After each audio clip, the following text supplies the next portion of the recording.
Hello, my name is Tiffany. Welcome back to my channel. If this is your first time here and maybe you're interested in seeing my face again, go ahead and hit the subscribe button. I would love to have you here. Today I'm going to be talking about alternatives to going to therapy and getting medicated. As you guys may know or may not know, I don't know why you're here. I am currently taking Zoloft and it's been going great for me. If you would like more information about that, go ahead and click the little, I don't know which side it's going to be on, but click the little I tag button and you can learn a little bit more about that. But prior to getting help and going to see a therapist and then a psychiatrist and then getting an antidepressant prescribed to me, I didn't really have access to those things.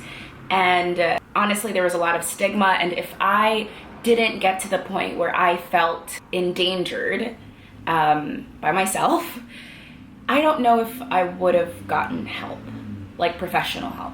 And I did have things that I was doing to help me cope, but like I had mentioned in previous videos, I kind of got to the point where those things weren't working anymore, and the amount of things that I had to do every day just to feel happy, to be able to do things, was honestly like just too much, because I was so depressed that I couldn't even do those things. But yeah, all of that to say, I understand that, therapy and getting medicated isn't always accessible, and it's still very stigmatized, and a lot of people feel uncertain about it, rightfully so. And I think that it's great to know what other options you have. I wanted to provide some alternatives because we all need a little bit of help sometimes. And I think it's important that we do what we can to give ourselves the best shot that we could ever possibly have at living a happy, healthy, and long, successful life. Hi, it's Editing Tiffany here. Sorry for cutting in so early in the video, but I forgot to mention that I'm not a licensed therapist, and I'm speaking from experience for the things that helped me when I didn't have access to therapy and healthcare providers who are experts in this field, who would be able to, help me cope with all the things that I was struggling with. So that's where I'm coming from. I just wanted to mention that I'm not your medical provider, and I'm not an expert. The only thing that I'm an expert in is myself. So yeah, thank you so much and enjoy the rest of the video. So one of the first things that I guess I would recommend trying is exercise. I know, you've heard it before, but it really does work. The science really does support this, and I just feel like we don't give exercise as much credit as we should. And again, I'm not saying that like doing one of these things is going to fix everything and bye-bye depression. I'm just saying what I did. So I exercised. For me, it was yoga. Sometimes I ran, just something to get my heart rate up. But more than anything, I felt like the exercise really helped me to be mindful of my body and what was happening.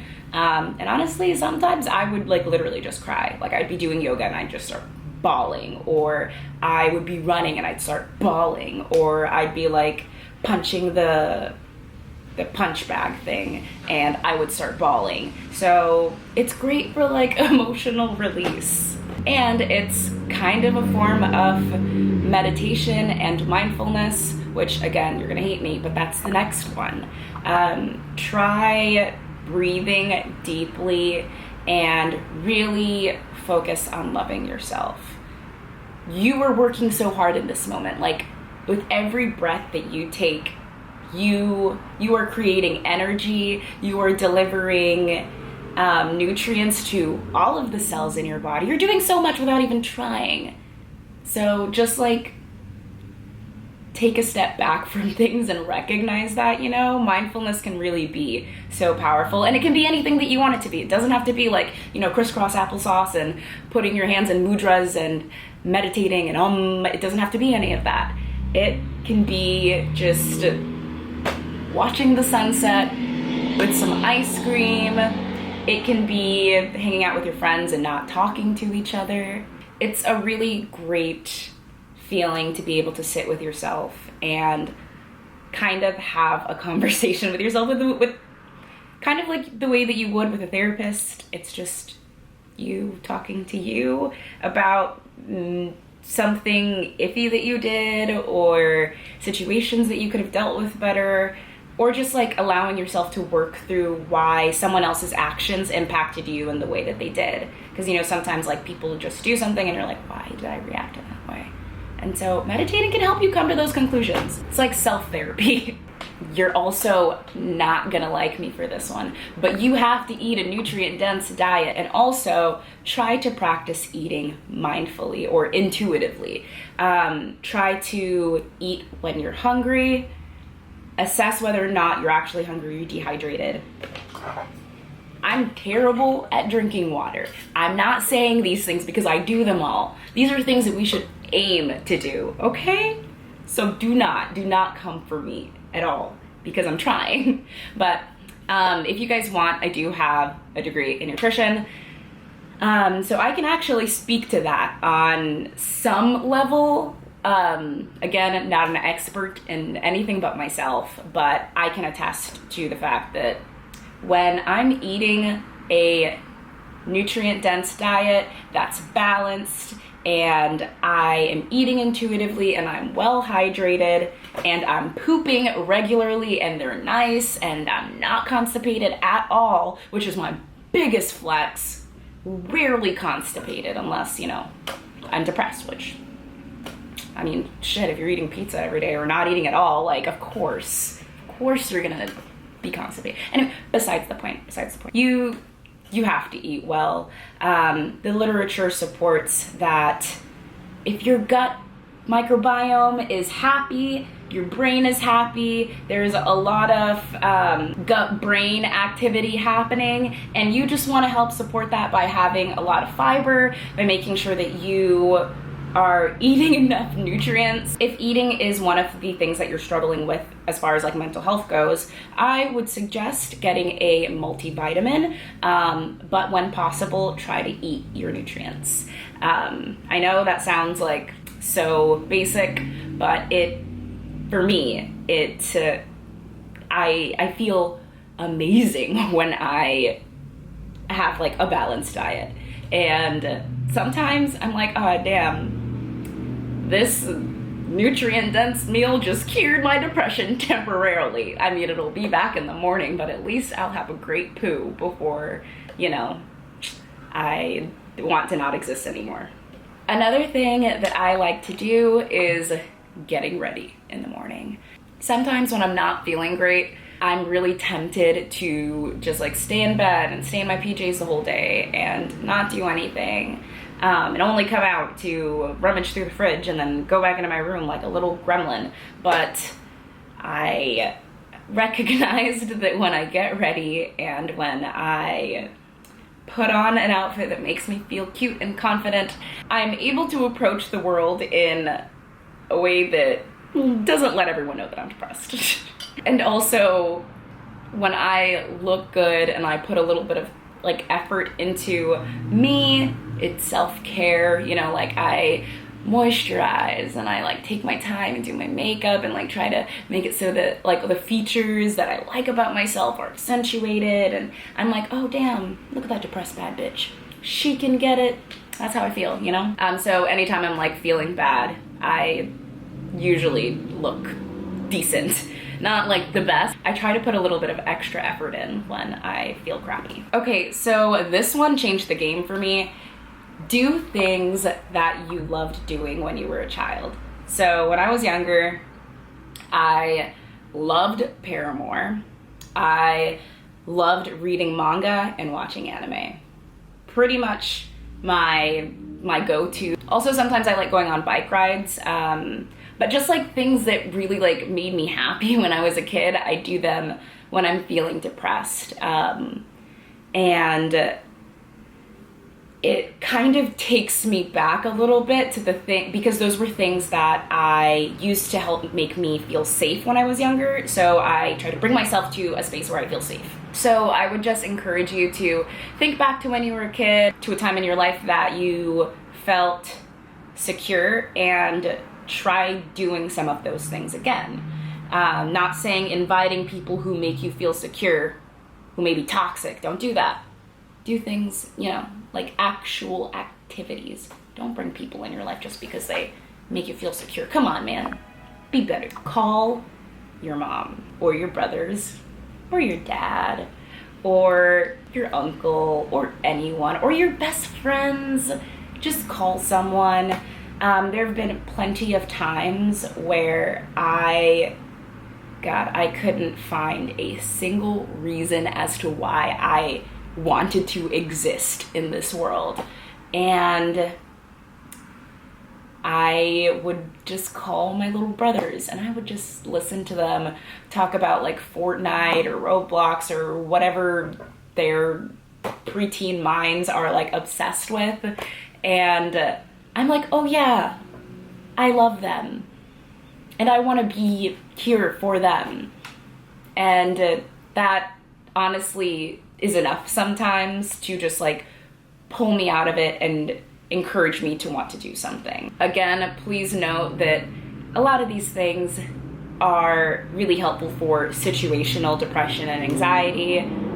It's not gonna work if you're like chronically depressed. So if you're chronically depressed, like doing these things might be useful, but they're not going to fix the whole problem. So there's that. I have also found that sunbathing is really great. But a lot of studies suggest that low vitamin D levels can exacerbate symptoms of depression and anxiety or any other mental illness or any other illness or anything that is wrong with you will be exacerbated if you're deficient in vitamin D or anything really, which is going back to my previous point. You need to freaking eat, okay? You need to eat a balanced diet, and it doesn't have to be like salads.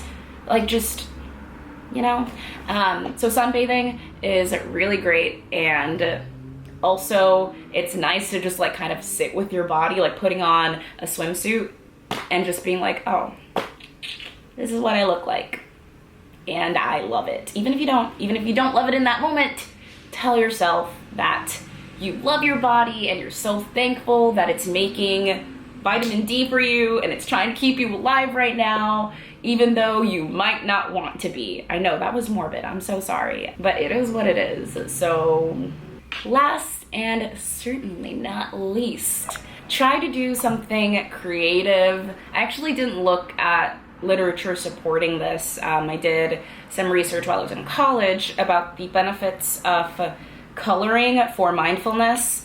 I think it's kind of like a similar thing with just being creative in general, but this is just more so something that works well for me. I like doing creative things. My job is heavily science-based, so doing something creative helps me get out of that, and I get to use different parts of my brain that I don't get to use while I'm at work. And so yeah, I like to take pictures. I used to draw a lot when I was a kid. I don't really do that much anymore, but sometimes I feel inspired, and so I keep sketchbooks and like color pencils and stuff around. Sometimes I like to exercise as a form of creativity. Like I create my own workouts, or I'll make a soundtrack and like do yoga, and it's just like so fun and freeing, and I'm like flowing and I'm like, yeah. It's just so fun. More recently, I've been modeling, and that's been really great and very enjoyable to be a part of other people's creative process and to help them achieve like what they're trying to do. But it really doesn't have to be like any of those things. It can be whatever you feel like makes you creative or is using that part of your brain. Sometimes like just trying something new and like literally just looking stupid, or putting on music and just dancing, like just doing something that makes you feel a little bit vulnerable, I think is a great way to pull yourself out of whatever it is that's triggering you, or whatever triggered your situational depression or anxiety or chronic depression or anxiety. But yeah, I think that being creative and using like different aspects of your brain that you might not use regularly, or just being vulnerable in that way, is a great way to help you heal and sometimes you come up on emotions that you didn't even know you were feeling. And I know it sounds crazy, but I mean, these are all things that you like explore and you realize through therapy, because a therapist is like actively asking you these questions.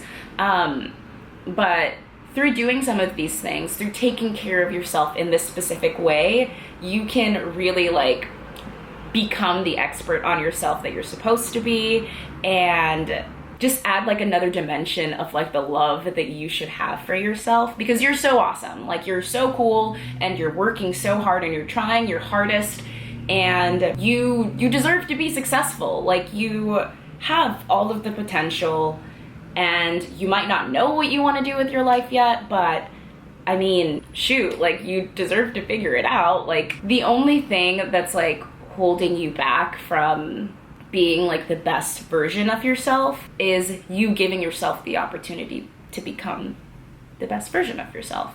And it's hard, it really is. There's plenty of videos on YouTube on like drawing or exercising or just self-care ideas.